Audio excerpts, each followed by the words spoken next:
the Triathlon Show 348.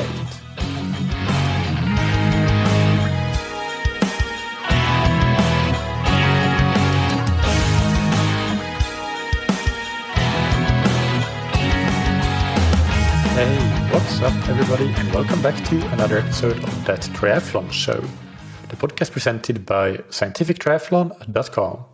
I'm your host Michael, and on today's episode I interview Dr. Fabian Urban. Fabian is a systemic performance coach with a background in behavioral economics. He works with people in leadership and business roles as well as with athletes to help people maximize their performance in sports or in business. And one example of that, which we'll talk about in the interview, is Fabian having worked with pro triathlete Florian Angert in the lead up to his really great accomplishment at the Ironman World Championships in St. George, where he finished fifth. And so we will discuss that and get some specific advice in the interview. This episode is sponsored by Precision Fuel and Hydration that creates sports nutrition products, including both fueling and hydration. And they also help you use it effectively through a range of free tools, services, and content. They have recently launched a fantastic fuel and hydration planner on their website that is a one-stop shop for figuring out an effective race hydration and fueling strategy for you. It's free and super easy to use. It only takes a couple of minutes to answer a handful of questions, and then you get a detailed, simple, and effective race plan. They also offer free video consultations, and as a listener of the podcast, you can get 15% off your order of their range of electrolyte and carbohydrate products by using the code TTS22 at checkout on precisionfuelandhydration.com. And thank you to Zen8. The Zen8 indoor swim trainer is a swim training tool that you can use at home, allowing you to improve your technique, work on power and stamina, and save time and stay consistent even when you're not able to go to the pool. It is a fantastic way to work on swim-specific core activation, as the instability element of the bench forces you to stabilize your core, and it helps you work on a high elbow catch, as the height of the swim bench is perfectly designed for forcing you to keep that elbow up. You can get tips and specific workouts on how to use the trainer on Zen8 social media channels like YouTube and Instagram. The Zen8 swim trainer is very affordable, and even more so with a 20% discount code that you can get on zen8swimtrainer.com/TTS. And best of all, the investment is risk-free. If you don't love it after 2 weeks, send it back and you can get a full refund. Before we get into today's interview with Dr. Fabian Urban, I also just quickly want to mention about the January training camp we will be running in Portugal for 15 advanced athletes. I talked about this in last week's episode as well, so you can skip ahead if it doesn't interest you for a minute or a minute and a half or so. But basically, this will be a small group training camp for a group of advanced athletes, and we will have another training camp in Mallorca later in 2023 at the end of March, which will be open for athletes of all different levels. You can check out all the information about the Portugal training camp on scientifictriathlon.com, and if you're interested, please email me and you can register, or you can email me and ask for more information. If you have any questions, I'm happy to discuss if it's the right camp for you.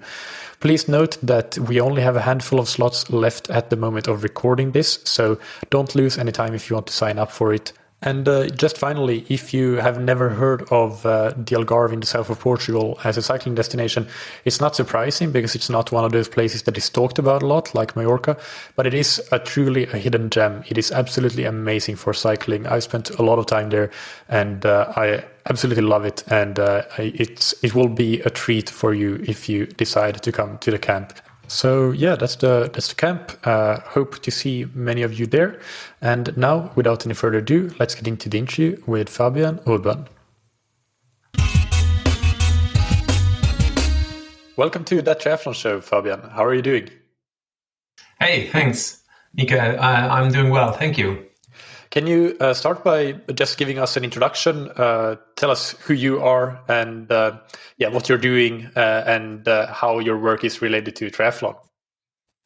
Yeah, of course. My name is Fabian. I'm 45 years old and I live in Frankfurt in Germany. And I'm the co-founder and the managing director of the House of Leadership and the initiator of the project Barriers, I think, which I will talk about a bit more in detail later. And my job is I design and facilitate learning journeys for individuals with a focus on leadership, self-leadership, and personal development. And I work as a performance coach for managers and pro athletes who are pursuing a specific goal. A bit to my background. After school and my time in the army, I studied economics. And I didn't feel comfortable there as it was very math heavy, which wasn't really my thing. And but what I really liked was the behavioral aspects of economics. So why do people behave the way they do in a certain market or a certain system, for example? Or what is their underlying motivation and what keeps them from initiating a new pattern of behavior, or why do they stick with the destructive one? And that's why I decided to write a dissertation after my master's degree. And I focused on the topic of emotional experience in the context of the performance area, because I was firmly convinced that it has got a massive influence on the behavior of individuals. And in my doctoral thesis on emotions and leadership, I found out what emotions or what role emotions play, especially in the context of leadership, and what significance they have also in context of personal development and self-management. And after that, I worked a few years at Deutsche Bank in the talent and development department, and was also responsible for the executive education department at the business school in Frankfurt at the university, again, focusing on development programs. And during that time, I completed a couple of courses in systemic consulting and Zen meditation and mental coaching and body work. And I started integrating them step by step to enrich my work a bit, and realized that I could enormously increase the number of, let's say, access channels to my clients in a world. Maybe a few facts about my sporting career. So I started with triathlon. I started with triathlon in the 90s, when triathlon was, I think, still completely unknown in Germany. So nobody knew. So triathlon, okay, what is it? And to date, I've completed 9 Ironman races and about 20 half Ironman races. And I think, I don't know, more short distance races and duathlons that I can count. And since I have a very strong connection to the field of professional sports, and in particular to the world of Ironman and long distance triathlon, a significant part of my work takes place, especially in this area. Yeah, and you have been working, we will get to that in a little bit, but just to give some more context for listeners, one athlete you've been working a lot with is Florian Angert, that you've been working with for a long time, really leading up to the World Championships, where he placed 5th. So that's kind of what the reason that I found you in the first place, is through learning about your work with Florian. Yeah, Florian was he took part in the Pathfinder program. That was a program we set up together within the pandemic with Felix Weichshöfer, who is the organizer of the Challenge Roth, the long distance triathlon in Germany. And it was designed for German elite triathletes during the pandemic. And we wanted to give them the chance, okay, you are a triathlete and you make the living out of professional sports, and is there anything we can do for you? So giving you the chance to maybe, as we said, finding your path as a professional athlete. And after that program, Florian contacted me, and we set up a project I think I will talk a bit more in detail about later. And it was called Breaking Barriers, and it was a project in preparation for the World Championships in St. George this year. Yeah, we'll get to that in a bit for sure. But let's start a bit more generally. So you mentioned there systemic coaching or systemic performance coaching. Can you describe that and tell us more about what that means? Yeah, of course. Very short, a systemic coach, or if you work as a systemic coach, you include the whole system within and around a person, what is for some people quite new, and how do I work, or what do we do? So our clients, whether they come from the business or the professional sports area, are in most cases very performance and result orientated. And while most of them are aware of their potential and what is possible for them, they somehow feel that they cannot really fulfill it. So they feel something like we call it barrier or a knot, and they cannot untie. And to put it simple in words, some have the fuzzy feeling of not being in their position. So, which means, people who are experienced in martial arts or in yoga know exactly if you are centered, or as we say, in your position and act out of this position, you are very well balanced and have good or perfect access to all your resources and all your bodily, cognitive and emotional skills, so which you require for reaching out your goal. And the opposite is very often the case when you are not centered, not in your position. So let's take, for example, the feeling when you do not sit well on your TT bike as a comparison. So you want to put power on the pedal and you could do it, but simply because you have the wrong posture, you aren't able to do it. And then you are, as we say, blocked in a certain way. So you are not in your position. And working with athletes in this regard means that they, if they are not in their position, cannot transfer their training success to the race. So they are then quite often good in training. So in Germany, we call them training world champions. And they have excellent performance data, but very often or from time to time, something holds them back when they race and they have to perform. And then my approach is, and it's maybe seems a bit unusual, I try to figure out what the benefit of the barrier or the knot I described, or what I call the major incidents might be. So especially if it's happening more frequently, and of course a physical or training scientific cause can be ruled out. So many athletes often try to untie the knot by pulling, but believe me, I don't think you can untie a knot by pulling the end. So the opposite normally happens. It gets tighter, and that's why athletes come to me. From my experience, I can say that the harder athletes often desperately try, the more their attempt is likely to fail. And then we take a view on the problem or their goal they are pursuing. What is an example of one or two barriers or knots, and also how pulling on them just makes it worse, and doing it the other way around? Okay, maybe I describe it in that way. So it sounds a bit counterintuitive indeed. So the first thing I do when working with athletes, and this confuses many of them at first, is to look at the individual journey of the athlete. So from my point of view, and we are all on a kind of a journey. And this journey, and that might sound a bit spiritual to the listeners now, this journey started the day we were born. And that day, to put it into a useful analogy, we all began producing a film of our own, a movie. And this movie has the title, My Solution to Everything. So what does it mean? So we all have been thrown or pushed into our individual lives, some softer, some a little harder, and grown up over the years.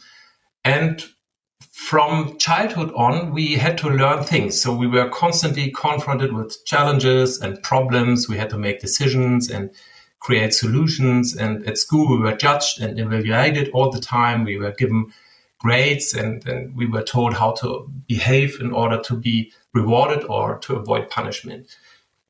And on this journey, each of us produced his own or her own and individual film, so to speak. And a look at these films shows us, each of us, which, let me say, action strategies we have developed and which coping mechanisms we obviously tried out.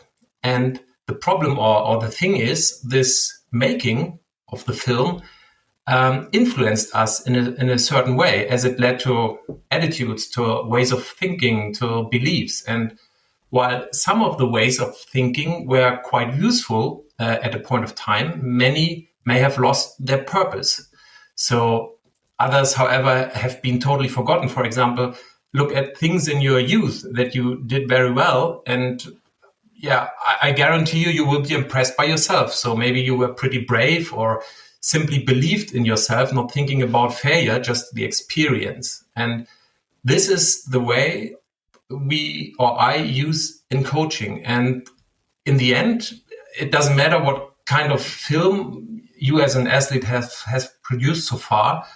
There is not such thing as good or bad. It is in the end what it is. And the film gives you as an athlete the perfect opportunity to understand your thoughts, your feelings, and your behaviors. And of course, also your knots in terms of that you do things which have been quite helpful in the past. So pushing, reaching out for performance, but maybe are not so successful as a strategy right now. And the good thing is the more you become aware of yourself and your film, the easier it is to initiate what I would say a change here and now. And this is always possible and never too late. Yeah.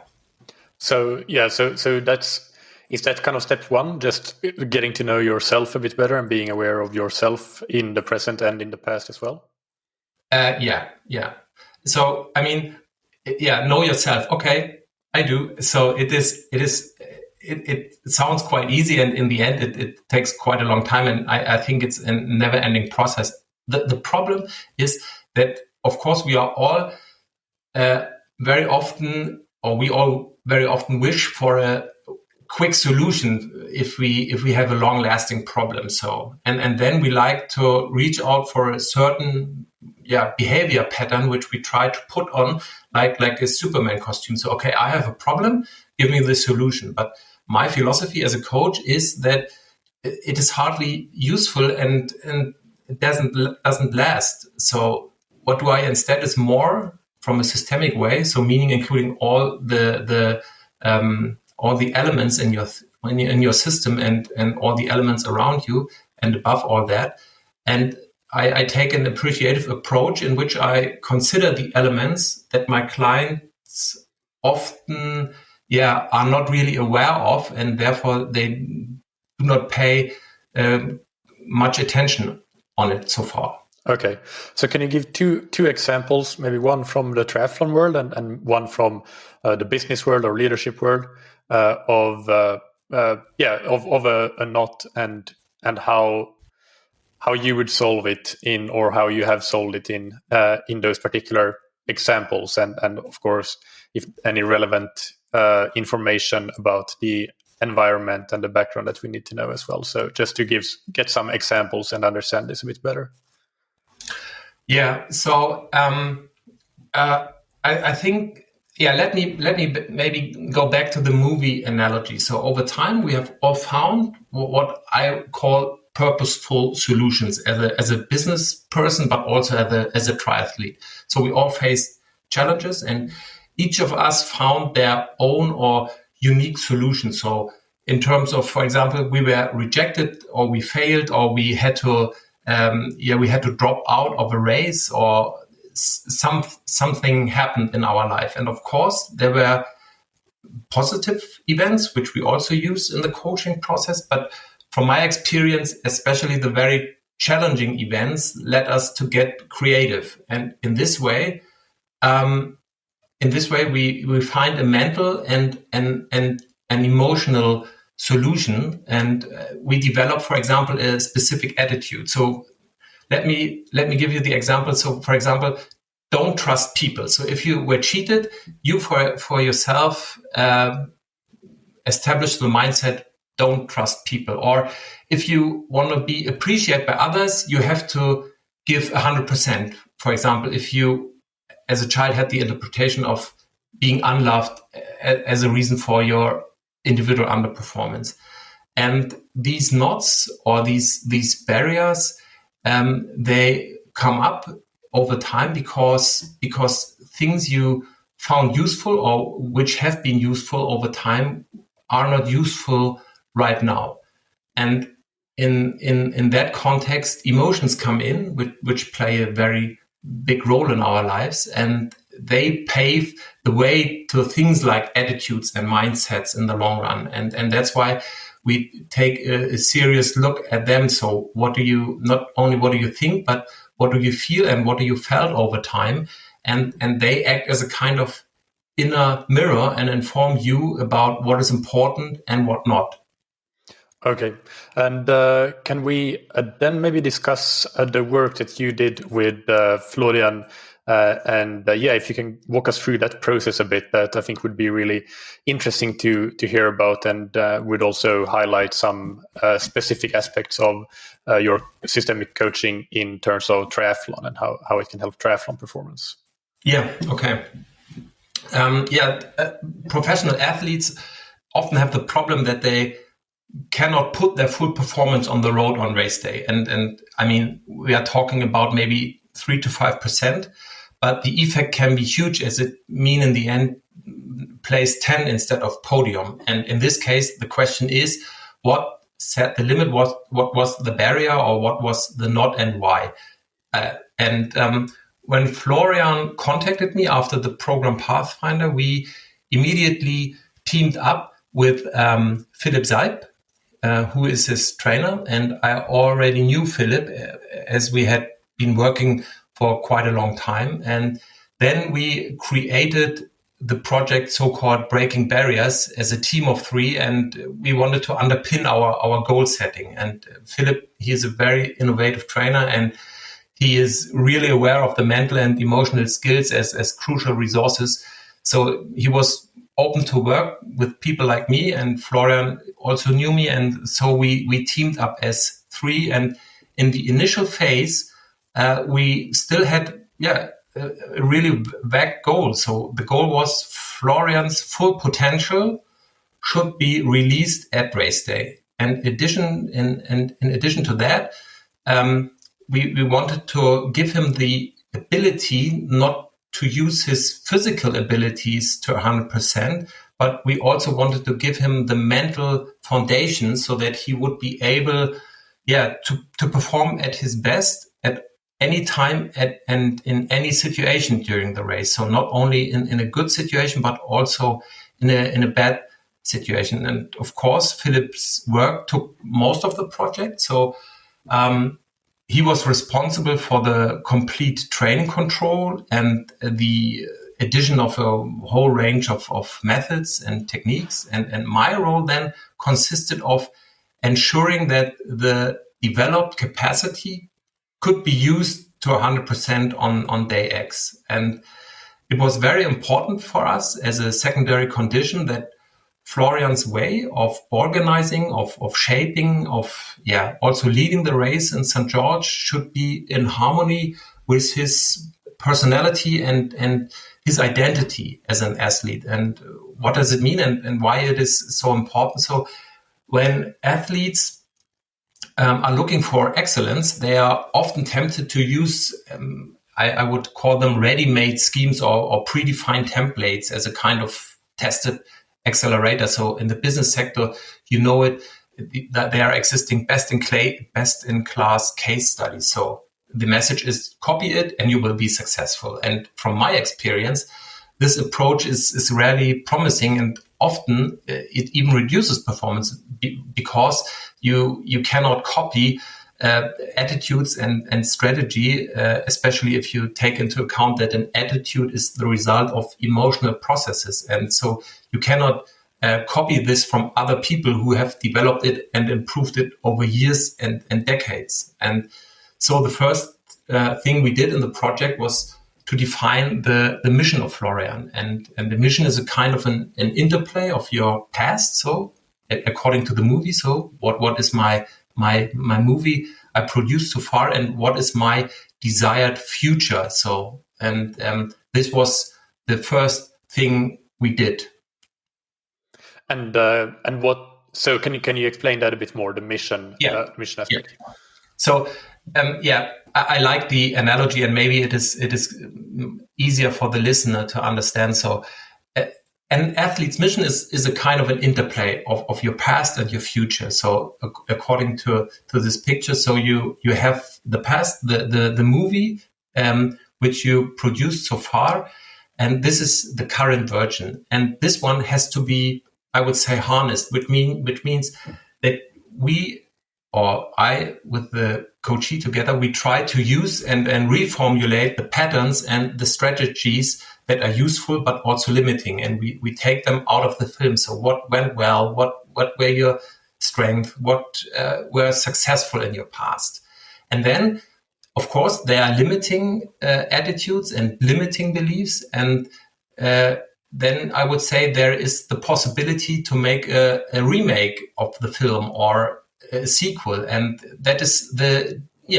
desired future. So the planned remake or the planned sequel. And in a project, we define this sequel, so the next step, in such a way that it is so attractive that an athlete, for example, Florian, in that way, is really fascinated by this film. So, and as the film directly activates his full skill set. So in one sentence, I would say we step by step designed an athlete, a future athlete called Florian, and this athlete Florian wanted to be. And yeah, this took us about 100 hours. Yeah. Wow. Yeah. And so what was that athlete that Florian wanted to be? Can you tell, if that's not too private, can you tell us a bit more about, or just a couple of key points in terms of the change from the past to the future? Yeah, the problem is, so if, as I said, first of all, we defined a mission or his mission. So, and my advice would be, define your mission. And what is a mission? So if you would ask me, becoming number one, is that a mission? So not for me, and also be fast as possible. This is not a mission. The mission, in my view, is trying to become your best version by doing what you were made to do. Yeah. And this means that you first become aware of who you are and what do you want to stand for. So what are your strengths and what are your desires? And that means that you first become aware, of all the things inside you. And this is, so to speak, the basic ingredient that you can use for your mission. And then in the next step, you define what you want to do. And that should, of course, match the resources you have on board. So try to be the person you can be. The problem for many is that they define a mission and only later they realize they lack the resources for it. So, many top athletes from also other sports are surprisingly often are on a mission that does not really suit to them. So in many cases, these missions are the product of advices or tips from their or individual perspectives from their trainers and coaches. And the athletes often accept all the advice and plans and lose a bit the contact to themselves in the process. And in the end, they are not really aware anymore of who they are and what they could be able to do. So it's not just copying other styles, but it's to start to get in touch with yourself and establishing, what I would say the best version of yourself. Okay. And when you had that mission, what was the next step? What was there? Yeah, was there something something following on after that? Yeah. So of course, I mean, being on your mission in the first phase. So we asked questions like, who am I and what am I about and where do I really want to go and how does that fit into my plan and how does my past fit into my future? And being on your mission then also means that you, of course, improve your mental strength. And these strengths are quite crucial for race success, but they don't come from magic or shortcuts, as many think, though they are also a result of a long development process. And it can be exercised like running and cycling. And during a project, for example, we used a whole range of what I would call mental images. And these images were able to reinforce Florian's mission, not only in the race, but also on the way to the race. And a mental image, which is for me quite powerful, combines three perspectives. So the mental one, of course, plus the emotional and the somatic one. So it is about, okay, what do I think mentally? What do I feel emotionally? And what do I experience in my body from a somatic perspective? And these mental images then can be quite useful and quite powerful in the project, in the race, and the preparation for the race. So can you give a couple of examples of those mental images? Yeah. From a mental point of view, the project was about to find out who is going to the start as an athlete in Florian's person. So who is this Florian who is actively involved in shaping the race, and who can also deal with critical situations. And within a mental image, we look at how a particular person or a character thinks and feels and behaves. And then we try to embody that. Maybe I take an easy example. For example, let's take a little child who dresses up like Super Mario or like Spider-Man. He or she wants to be like the superhero by dressing up like that superhero. He or she wants to emulate the way the superhero thinks and feels and behaves. So this is in one sentence what a mental image could be. And the triathlon world has several icons, and many of them have received a mental image. Of course, it was not a mental image, but it was a kind of a nickname which was given from the community. But from my perspective, it worked as a kind of a mental image. And think, for example, of Mark Allen, as he was called the Grip, or Dave Scott, he was called the Man, and both of them took part in the legendary Iron War in 1989. And if you take a closer look, so because what I said, for me, it's a mental image. Being the Grip or the Man isn't just a description. It, from my perspective, activates a specific ability and a mindset when you are able to embody it on a deep level. But not every nickname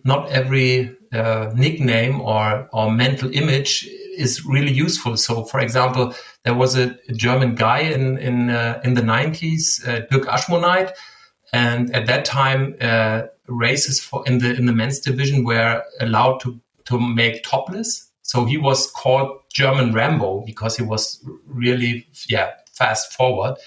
And of course, there are also images that are like a self-fulfilling prophecy in a negative way. And I could think of Wolfgang Dietrich, for example, who was called the Rabbit. So he was the eternal first out of water in the 90s, but always ended up getting caught by the Grip or others. And I think his best place was, third on Hawaii in the 90s as his best result. And so he was always denied the big hit, and that shows. So working with a mental image can be, of course, very powerful, but challenging at the same time, as you have to be very careful when finding it out.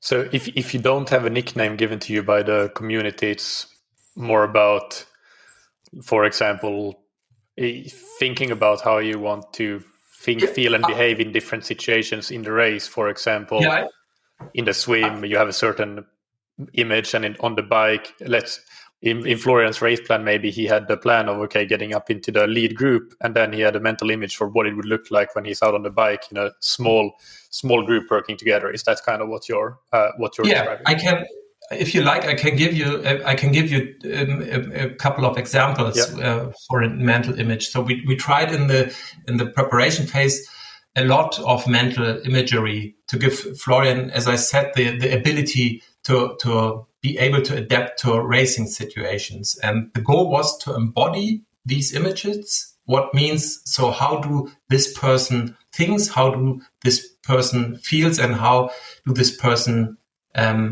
behaves? And for example, we called one picture the professional. So the professional knows what he's doing, and he knows it because he's capable of of what he does, and he can always rely on what he's doing, and he's always in touch with himself and his abilities. And the professional, for example, has also the quality to return into his position, and he's always very well balanced, and he can regulate himself, and he can divide his strength and energy perfectly. And for example, as Florian tends to be a more quiet type, we explicitly took this trait into account, while others are, I would say, a bit more loud and rowdy. So the professional, Florian as a professional, hardly makes a fuss. So he acts more in the secret, and therefore is difficult to be understood by his opponents. So that was what makes him so, I would say, dangerous. And we also used another picture. We called it the warrior. So it was significantly more complex, and it was developed for critical race situations, and especially, and that was quite important, for silent attacks from competitors. So, for example, a silent attack can be unspectacular. It is speeding up or slowing down, but in the end, it has got maybe a devastating consequence for Florian, as he has to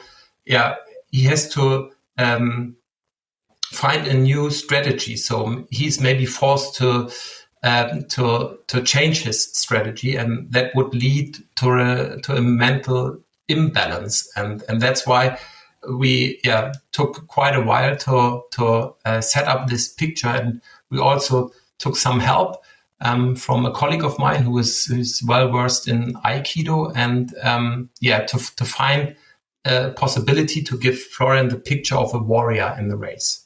Yeah, that makes sense. Good examples. So how important do you think that this kind of process and this kind of coaching can be at the elite performance level, in terms of, is it a marginal gain, something that can maybe get you from that 10th place to the podium? Well, that's not marginal gain. I mean, I guess at the top level, any marginal gain is important. But I guess my question is, just how important do you think that this kind of process can be? Yeah. I mean, this question is not so easy to answer. First, I'm firmly convinced that all top athletes in the narrow elite of the world use this or similar forms of coaching. So I'm totally convinced. And of course, it is always called differently and is designed a little differently. And of course, not every athlete talks about it. But from my point of view, if you not only want to get to the top of the world, but also plan to stay there for a while, then there is no way around this form of coaching. And of course, you have to say exceptions prove the rule. Yeah. But my work is certainly not something that enables a quantum leap in a short time, even though it has an impact from the first minute.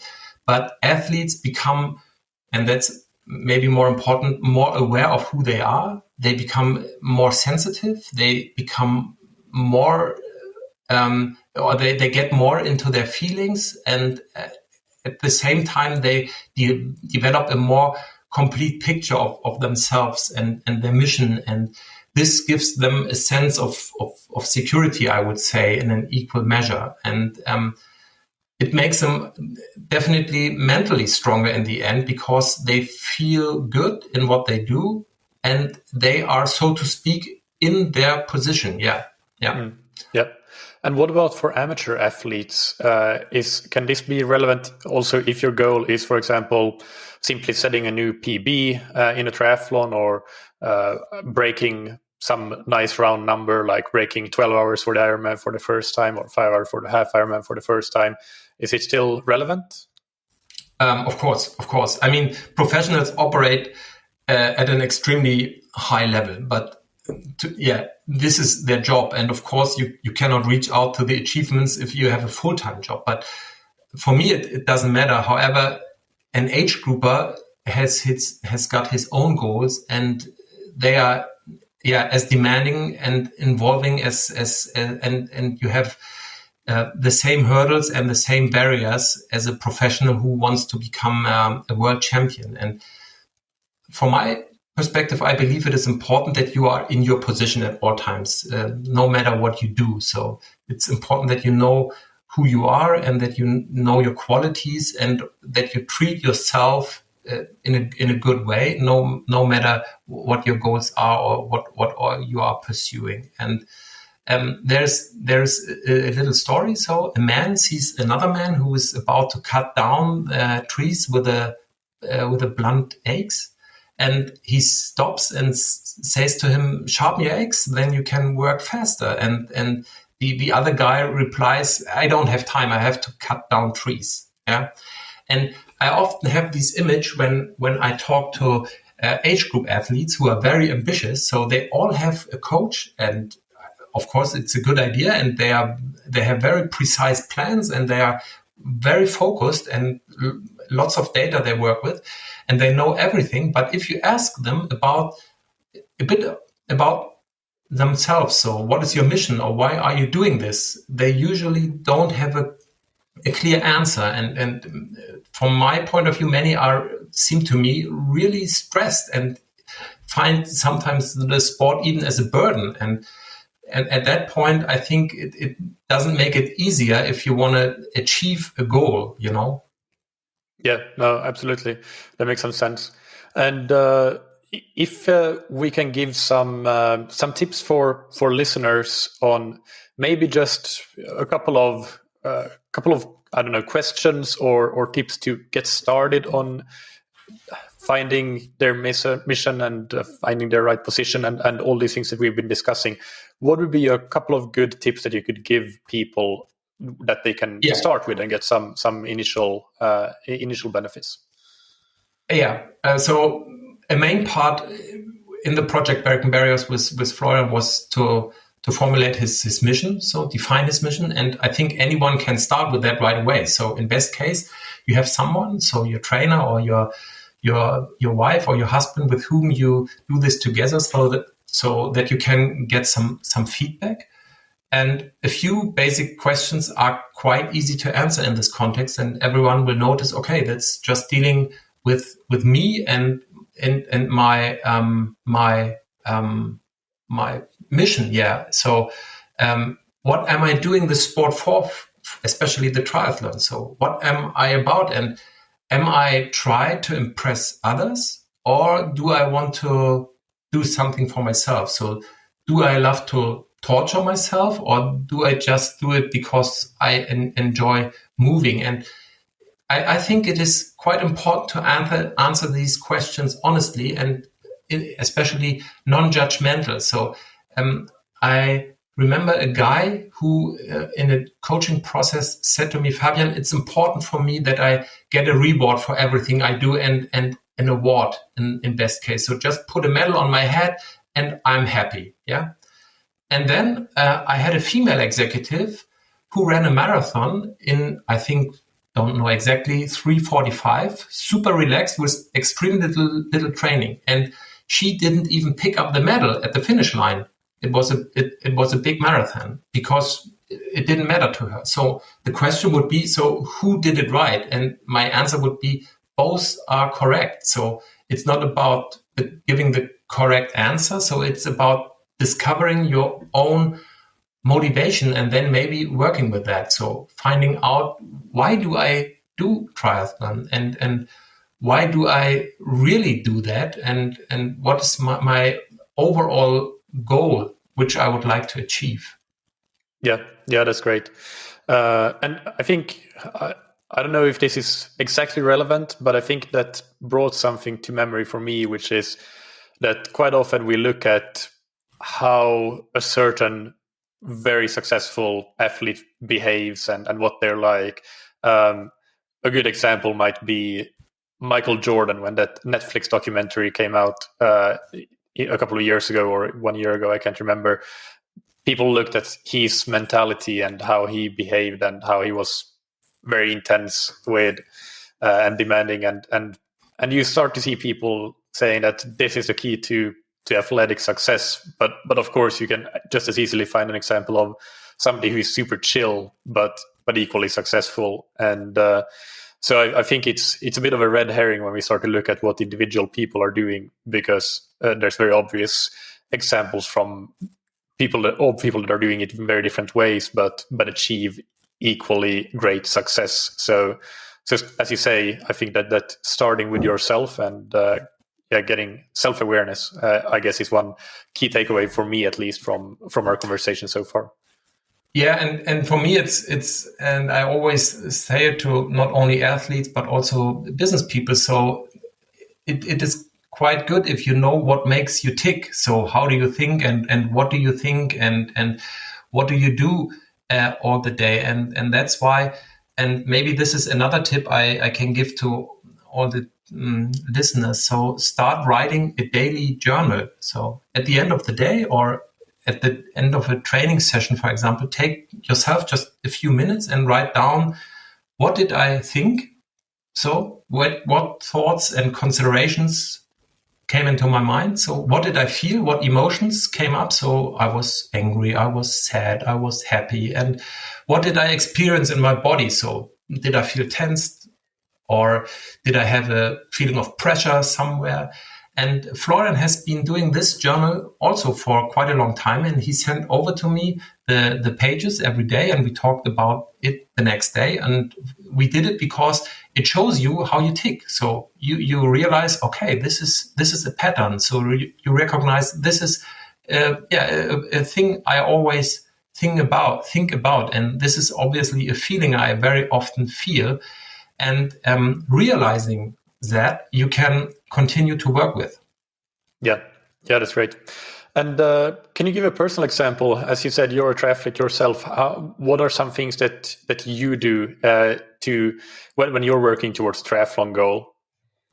Yeah, it's a good point, because of course, in my work, I only use concepts and approaches that I have already tried out on myself, and I also practice them in race and training. And my motto is, you are what you practice. So I have my daily routines. I have my journal. I very often write things down to clarify, and of course to adapt my mission. So I always have my own movie, and I want to make a sequel or another chapter of it, and I meditate, and I try to center myself 2 or 3 times a day. And I try to balance my emotional experiences to avoid that I develop dysfunctional attitudes, what I would say. So of course I'm not always, but from time to time, angry and frustrated, but I try not to stick to them on the long run. So, and I would say I always try to be in a good connection with me. And I do it also in triathlon. And the most time of my sports career, I have to be honest, I trained completely without digital gadgets. And even today, I don't have a structured training plan. So I don't want to say that this is a bad thing, but sometimes it sets you so under pressure. And many people, they have a full-time job and they have so much stress in their job, and this generates in the end too much additional pressure, and many pictures in your head come up when you use all the data, and they tell you something you do not understand. Okay, why is my heart rate so high, and this and that? And so I really try to get in touch with me and ask myself, okay, what is needed, and what is your need right now, and what could be a solution for that? And these have been several examples already for triathlon and sports performance. Is there anything in addition? I mean, and they can also be used generally, I understand, but are there any things that you would like to point out as good examples for listeners that might be in a leadership position or in some sort of business role where systemic coaching might also be beneficial? So anything additional that you didn't mention in those previous examples? Yeah. I mean, imagine that until yesterday you thought you sit quite well on your bike. So until yesterday, because yesterday you had your first bike fitting, and now you are optimally adapted to your bike. So of course it still pinches here and there, and you have to do a few more exercises, but in the end you see this is my new position. And you feel, okay, this is how it must feel to sit on the bike, like this and no other way. And for me, it is similar with this form of coaching. So imagine you are able to verbalize your mission, and you suddenly experience a clarity and an energy where you would never thought it exists. And you suddenly realize, okay, this is what I want to do, and this is a goal I want to pursue. And of course, especially this is the way I want to pursue the goal.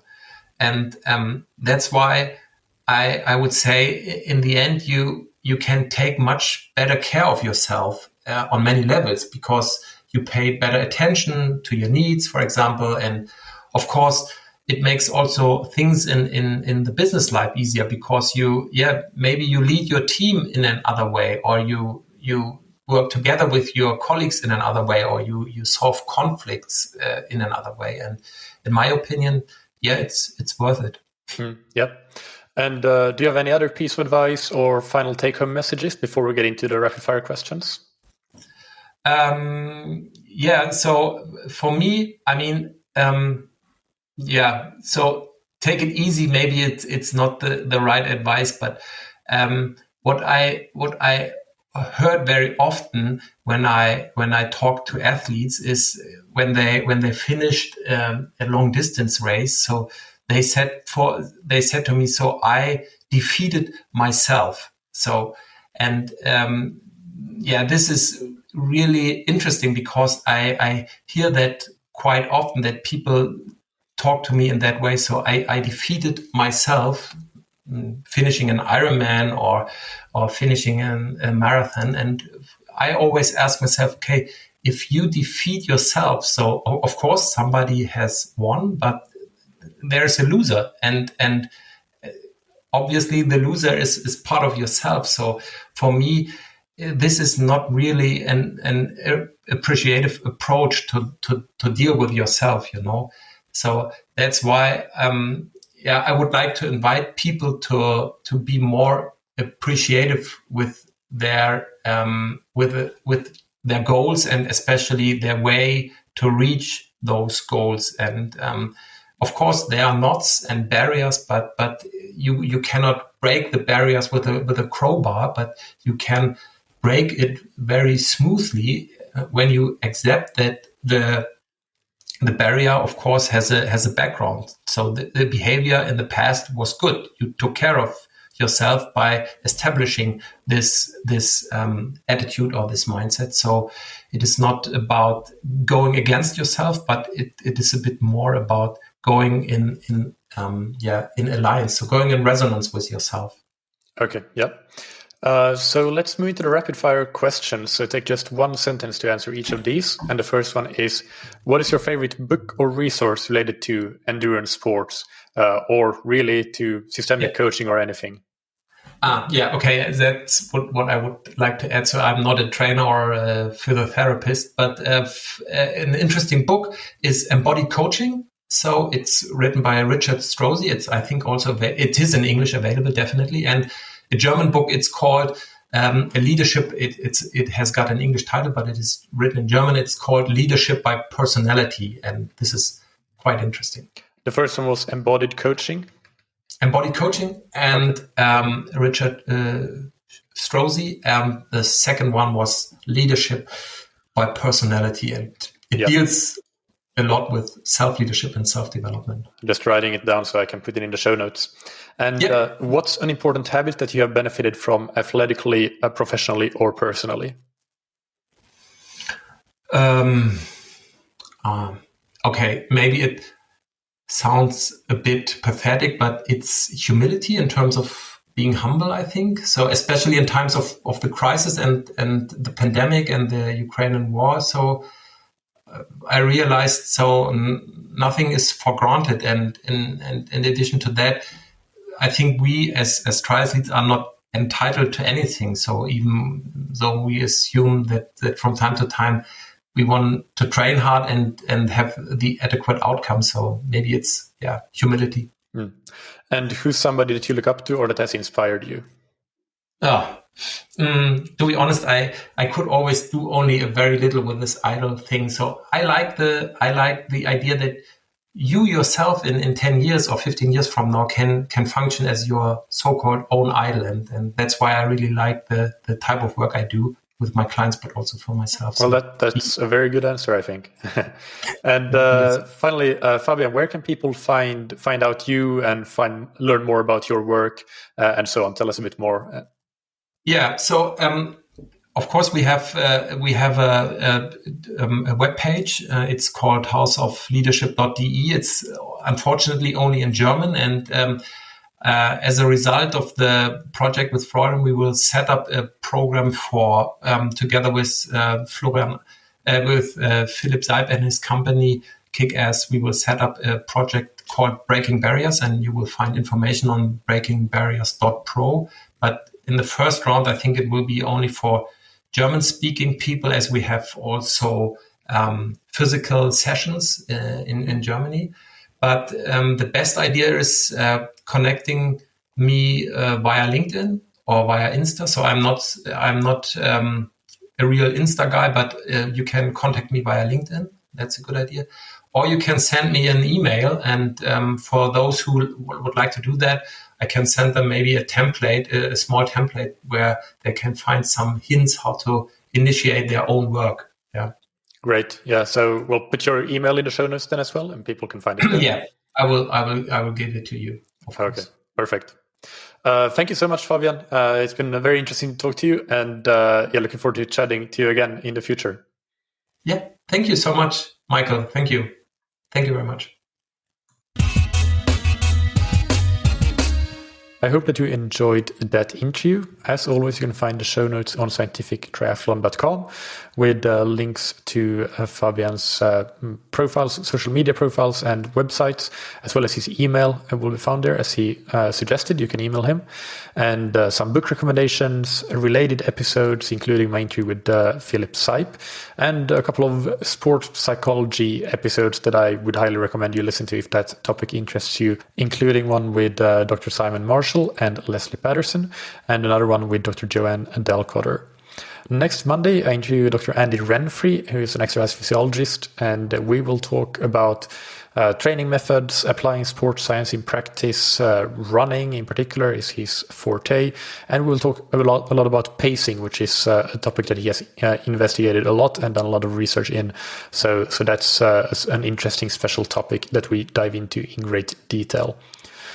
Don't forget our training camps, and in particular the one in Portugal in January 2023 is open for registration, and in fact we only have a few slots left, so be quick if you want to sign up for that one. Check out the information on scientifictriathlon.com and email me if you have any further questions or want to register. Big thanks to our sponsors, Precision Fuel and Hydration, that you can find on precisionfuelandhydration.com. Use their free fuel and hydration planner to understand your fluid, electrolyte, and carbohydrate needs, and get a specific and effective race strategy, and book a free consultation with the team if you want to refine it further. Use the code TTS22 at checkout for 15% off your first order of fueling and hydration products. And thank you to Senate. Use the Senate swim trainer to improve your technique, power, stamina, and most importantly, your swim training consistency. Get 20% off your order of the swim trainer with the promo code that you can get on senateswimtrainer.com/TTS. And don't forget that it's a risk-free investment. If you don't love it after 2 weeks, send it back and you'll get a full refund. Thank you, as always, for listening.